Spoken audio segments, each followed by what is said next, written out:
Welcome to this video on the AXIO Disable Permanently Close feature for Dynamics 365 Finance. Dynamics 365 offers a feature that enables the permanent disabling of a fiscal period by legal entity. This prevents any further postings to that period, which is beneficial for maintaining financial accuracy. However, it can be challenging if the period is accidentally closed. AXIO introduces a new feature that removes the Permanent Close option from the period status field, leaving only the On Hold and Open statuses available.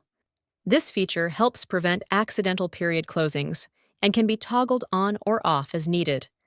The AXIO parameters allow you to enable or disable all AXIO features. To manage this specific feature, select General Ledger. To enable or disable this AXIO feature, click on the Disable Permanently Close field to toggle this feature on or off. Thank you for watching this video on the AXIO Disable Permanently Close feature. Have questions or like to schedule a demo? Reach out to us using the contact information provided here.